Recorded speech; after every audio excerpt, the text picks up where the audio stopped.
మరి ముఖ్యంగా చాలామందికి బైబిల్ ఏంటో తెలియదు కదా. బైబిల్ విమర్శించేవాడు పర్వాలేదు, దేవుడి మీద ఆశీర్వదించును గాక. మీకు ఏంటయ్యా ఎంత ప్రత్యేకత అంటే, ఇది నల్ల అట్ట బుక్ అయినప్పటికీ, లేకపోతే ఫ్రెష్లో ప్రింట్ అయినప్పటికీ, ఇందలి మాటలు దేవుని మాటలు.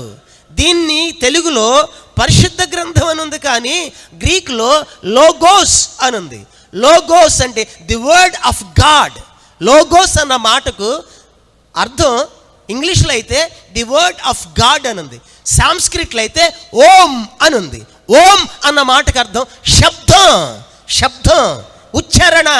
ఈ మాటలు ఎవరో కాదు, దేవుని నోట నుండి వచ్చిన శబ్దం, వాక్యం అని అంటున్నాం. ఈ వాక్యం దేవునిది, ఇది పరిశుద్ధమైంది, ఇది పవిత్రమైంది, ఇది ప్రత్యేకమైంది.